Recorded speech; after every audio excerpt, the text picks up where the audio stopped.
The Holy Gospel according to St. Mark. Jesus began to teach them that the Son of Man must undergo great suffering and be rejected by the elders, the chief priests, and the scribes, and be killed, and after 3 days rise again. He said all this quite openly, and Peter took him aside and began to rebuke him. But turning and looking at his disciples, he rebuked Peter and said, "Get behind me, Satan. For you are setting your mind not on divine things, but on human things." He called the crowd with his disciples and said to them, "If any want to become my followers, let them deny themselves and take up their cross and follow me. For those who want to save their life will lose it, and those who lose their life for my sake and for the sake of the gospel will save it. What will it profit them to gain the whole world and forfeit their life? Indeed, what can they give in return for their life? Those who are ashamed of me and of my words in this adulterous and sinful generation, of them the Son of Man will also be ashamed when he comes in the glory of his Father with the holy angels." The gospel of the Lord. Please be seated.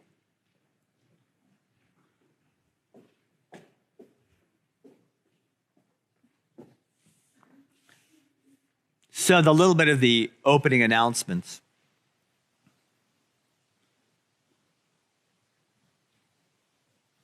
Peter took Jesus aside and rebuked him, scolded him, went nose to nose, held him accountable, was very concerned about Jesus exposing what he had been told. Don't tell anyone. In fact, what everybody had been told after he did a miracle, go and tell no one. So if I were Peter, I kept the deal. I'm doing exactly what you said I'm supposed to do. Now you're going to just go and talk about it openly, throwing the cards on the table. I already said to you, you are the Christ, the Son of the living God. You are the Messiah. And you said, shh. I don't get it. I mean, I'm 2,000 years down the road, and I don't get it. I've read the commentaries, the experts, the theologians. I don't understand. This is too much for my little brain to comprehend. Jesus, you said one thing, now you're doing another, and you're making me feel really bad.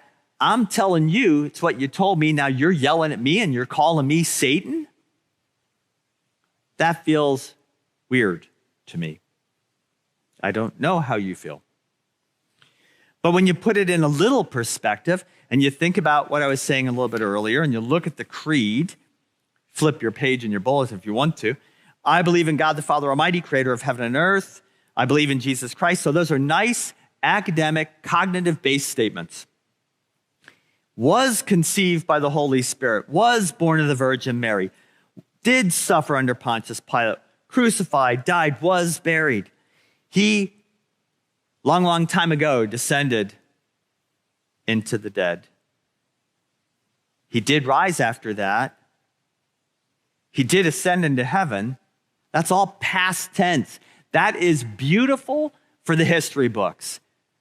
Let them print it, stick it in a room, read about it. That's what happened 2,000 years ago. But then there's this little twist in here. He is seated at the right hand of the Father. That's right now. Right now, we're not back there anymore. We're right here. He is seated at the right hand of the Father. And then in a flip, he will come, future, to judge. But what we know is he is. I don't worship the Jesus that did all those historical events alone. I think it's great. Well done, God, through your Son. That's really cool.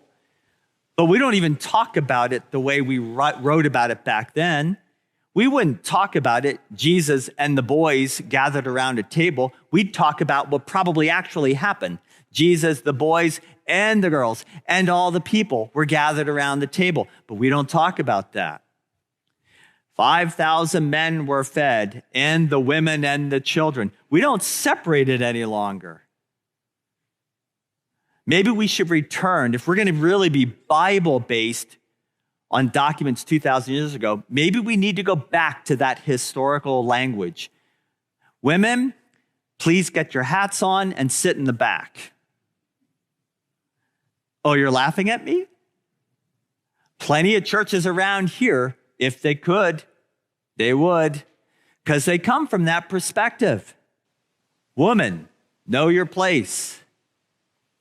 It's interesting to me that we live in that ambiguity, and it's right next door. He is. Now, I don't know how to teach this properly. Dave Daubert knows how to teach it properly. He's presented it theologically as a paper. He's talked about it at conferences. He's spoken at seminaries. And I'll get Dave's paper and learn from it and then do the best I can. But he's really the one that we should probably zoom in on a Sunday morning. But he's a pastor too, and he preaches. Be really good to hear Dave's teaching. He has a really good mind. He's practical, but he's practical and he's committed to the church like I am. There's so many things about the institution that people have struggles. You don't think we, the clergy, struggle? We struggle with the institution too. But do you remember when we had thousands of people? Do you remember when you only had 3 churches in the area? Do you remember when it didn't break apart because people had differing views? Wait till the day that somebody says you can't wear a black shirt anymore. The black shirt people will go to one church and the other shirt people will go to another because we're willing to split up over benign things. We're willing to do things that just don't matter and divide us. Peter is being divided by Jesus himself, or is he being prepared? I don't have an answer for it. I suspect it's the latter of the two, but I don't have an answer. Peter kept looking back to the instruction, but Jesus gave him a new word right in front of him. And the word he gave him was, I'm going to die. I'm going to die. And Peter is feeling what? Lord, I've given up everything to follow you. And you're telling me you're leaving? I've given up everything. I've left my family behind. I've given up my career. I came to follow you. And I know that following you could really become a political nightmare for me. It could mean my own death and my buddies here. It could mean our death. And now you're saying you're going to suffer and you're going to die? Really? And then you're giving me these confusing words. For those who want to save their life will lose it, and those who lose their life for my sake and for the sake of the gospel will save it. How do you take a 20-year-old in this day and age?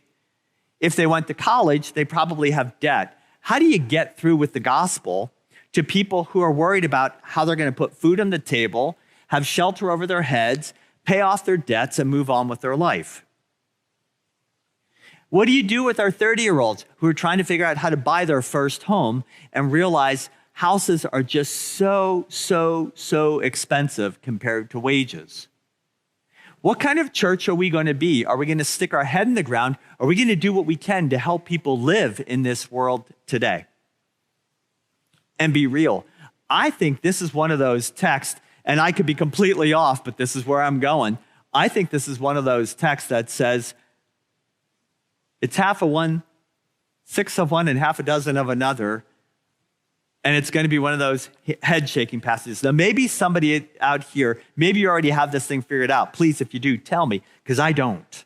I just don't. The Messiah demands that his followers suffer for the gospel, even if it leads to death. Who wants to sign up for that? Except for the crazies in the Middle East.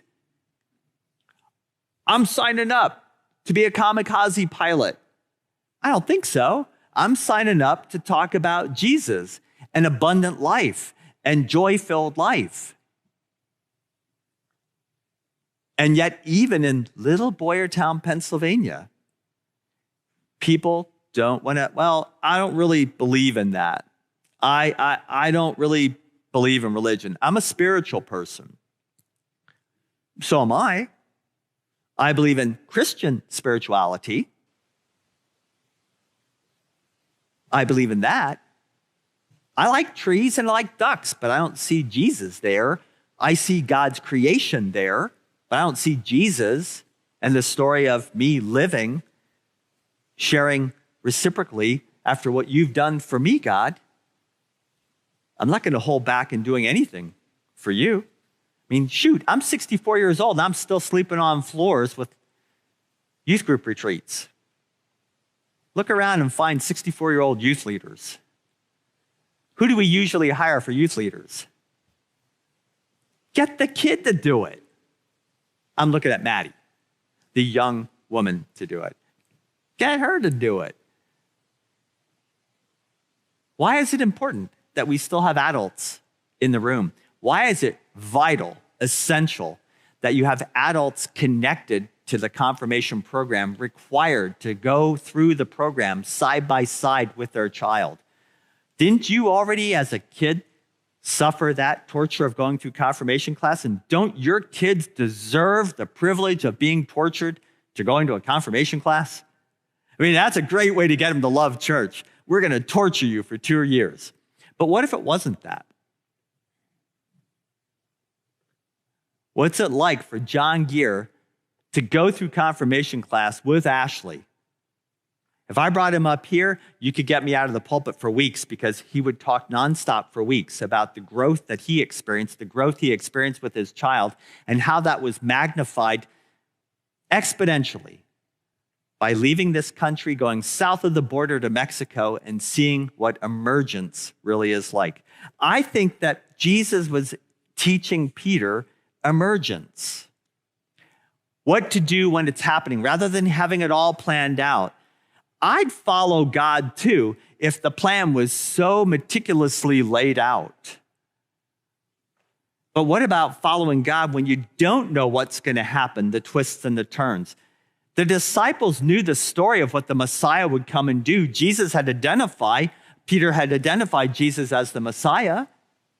So Peter has the plan, but yet we read here that even for Peter, life seems ambiguous, even side by side with the physical presence of God in Jesus. Life is unpredictable as all get out, standing right by the physical Jesus.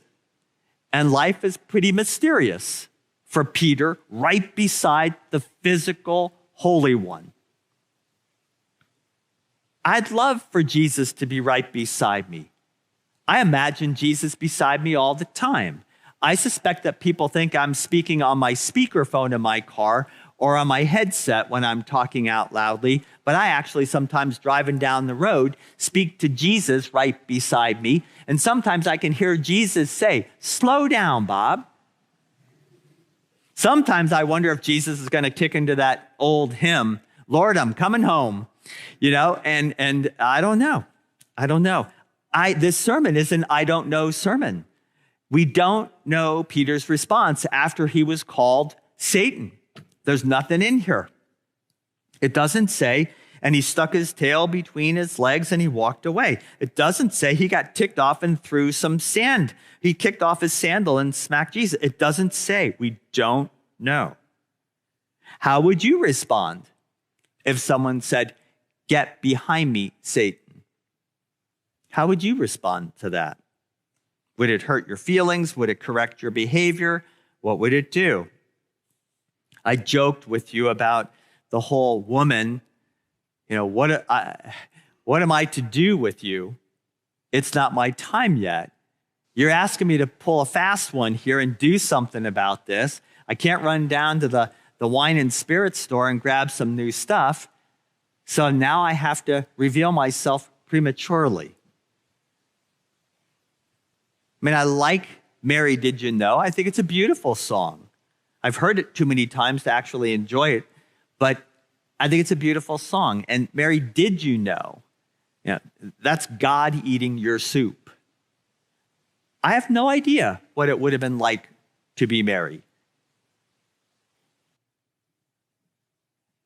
As a congregation, I think it's a good time for us during this Lenten season, especially with lament as our theme for midweek and throughout the season. I think it's a good time for us to kind of rest and be at peace with the things that perplex us. If you're curious, open up your Bible. If you're curious, go on your phone and Google what you want to talk about and look at the different views out there. What does I direct you a little bit. What does John Calvin say about such and such? What does Martin Luther say about such and such? What does Wesley say about such and such? Because what you have as far as what God says is already there in a book that humans put together centuries after it was written, 66 books, and there were lots of other manuscripts that could have been slid in there. It wasn't like, it's hard for me to be around folks that, yeah, but that's what God did. It's what humans did, folks. You know, I learned a lot of things when I was in seminary that just aren't in the Bible. And it kind of cracks me up. But I do know that there are manuscripts that we're finding, pieces of manuscripts we're finding all the time, things that could have been inserted in there. And if our Martin Luther would have had his way, James wouldn't even be in there. And I wonder if it's because James is the one that talks about watch your tongue. And maybe Luther needed to watch his tongue a little bit. I think we make church way too complex. I think we make God too complex. But I think we also do everything we can to take away the mystery of God. And there's one thing that I love about our siblings in the faith who are labeled Roman Catholic. They actually are taught from a very young age to trust in the mystery, the magic, the holy. We try to cleanse it and sanitize it in our denomination, and I think that we've missed something by doing so. We try to understand the mind of God, yet we'll say with all passion, who can understand the mind of God? Stop. What would it be like to feel the presence of those who sat at the table 2,000 years ago, to really, truly believe you are in the midst of the same ones that betrayed, denied, ran away? What would it be like? All it takes is your imagination, and you're not going to tick off God if you do that. You're not going to upset God if you just come to the table, kneel, and say, seated beside me. I think Peter's here. He smells like fish. Or Matthew. Allow yourself to feel it. Isn't that why we like movies? To feel a little bit about what that's like? You know, I wish I'd had good eyes because I would have liked to have been a pilot. Like a real pilot, a real plane, a fast plane. That would have been fun. What is it that you want from Peter today? I'm now putting you in the sermon. What do you want from Peter's experience today? Get behind me, Satan. Peter did it all right. Why is he getting yelled at for getting it right? Don't say anything. It's not my time yet. He heard all the stories. And now he's getting yelled at?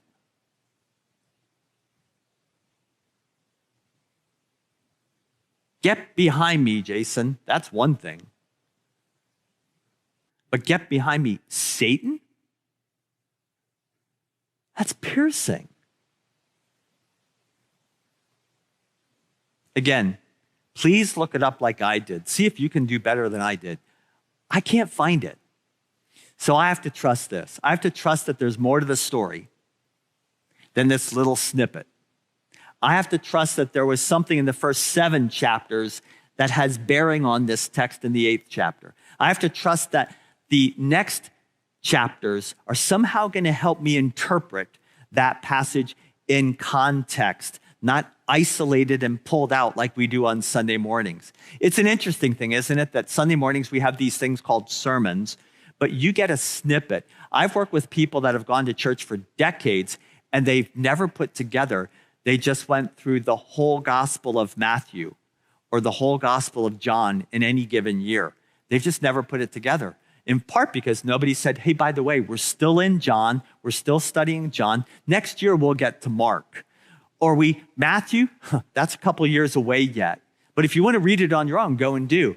We've got to communicate much better in this constantly moving, communication-driven congregation ministry world. We've got to keep up or people won't. But I think there's something that we have to do too. Have to do. It's not an invitation. I think you actually have to do it. I think we have to give up on trying to know it all. And I think there's something really, really great when you can say, I don't know. I just trust.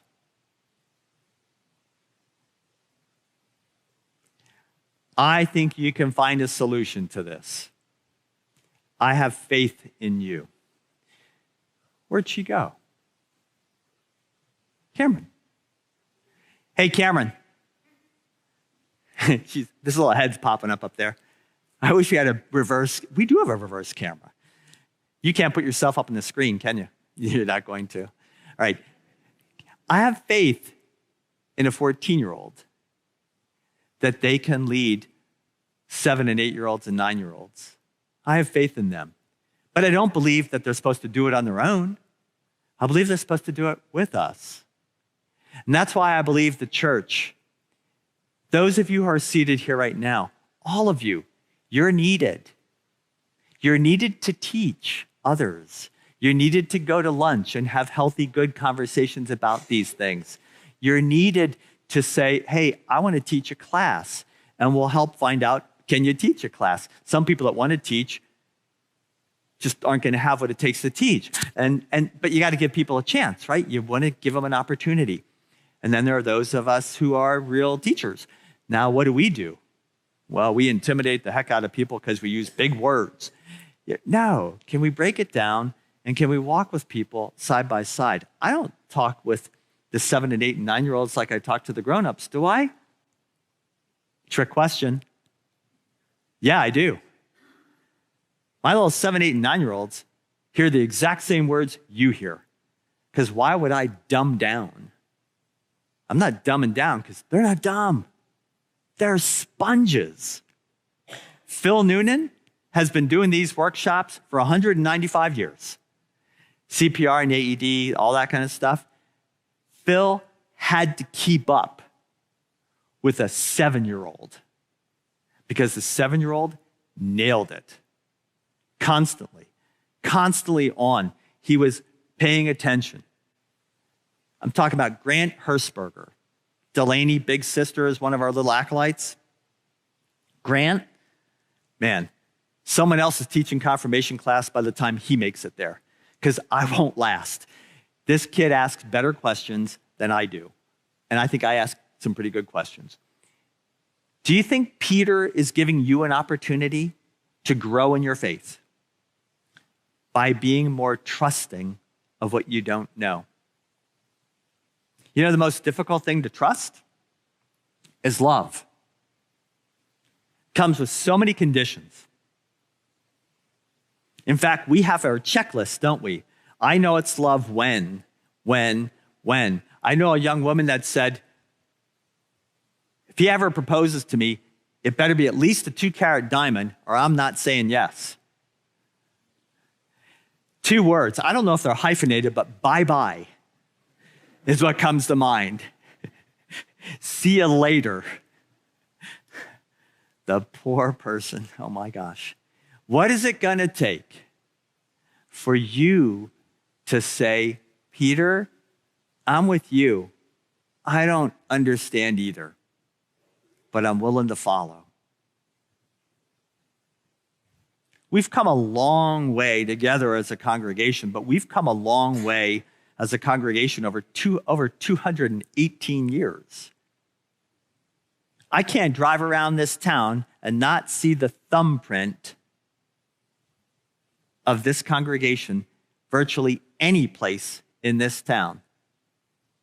I may not have a house in the borough of Boyertown, but I'm willing to say I'm from Boyertown. I'm not from Boyertown. I live in Douglasville. I'm not from Boyertown. I live in Gilbertsville. Wait a minute. That seems whack to me. But the bottom line in this is there's a thumbprint every place. I can't drive past that cemetery and not feel St. John's influence through the years. And I wonder how many in that grave have stories of how their faith blew up and they followed Jesus. And when they entered into the kingdom, they said, I've already had Christianity 101 because I went to St. John's Lutheran Church and I know this stuff about you. Now I get to live with you for eternity. That's what I'm looking for here. I can't see us without going downtown. And there's a little place that you have to pause if you don't know where it is, but there's a little plaque in the wall that says Rhodes Opera House. And there's a whole story behind it. I can't drive past and out past Route 100 without going past the diner, Seville's, without knowing how many after-church meetings took place at Seville's diner over eclairs. I can't make it across the border to McDonald's, where my first couple times trying to go to lunch around here and figuring out where to go, I sat at tables at McDonald's thinking about my new congregation. I can't go to the school and be in an auditorium without remembering the teachers that are seated here today. You taught in those buildings. I can't go any place in this town without experiencing the thumbprint, including Izzy's. Because I'm assuming there are a lot of people that have consumed a lot of what Martin Luther consumed in that building. And I'm sure they were talking about the theological implications of relationships, intentional relationships, and core worship values, and authentic worship, and sacrificial service. And if not, I think we ought to take a test and do it, and we ought to all get down there and grab a half a pint and talk about Jesus. Because the other night we met there with a group of people. Why? Because someone was hurting. Why? Because someone needed to be surrounded by people who knew that they loved her and that she was one who needed to feel that love. And we did exactly what God would have done. We wanted to make sure that God was present, so we got 2 platters, Jesus platters. We did. It's kind of funny. That was kind of funny. Oh, give me that one. No. Did I already say the one about Mary and Jesus when I was talking with Cameron? Do you think Mary ever went into Jesus' room and says, clean this mess up? Would you grow up in a barn? Oh. Lord, help them. Now, I don't know what to do with this other than to say what I've said. Jesus is here. Lord, help us when life seems ambiguous, unpredictable, and mysterious. Help us to get over thinking that life is supposed to be easy, predictable, and so plain and obvious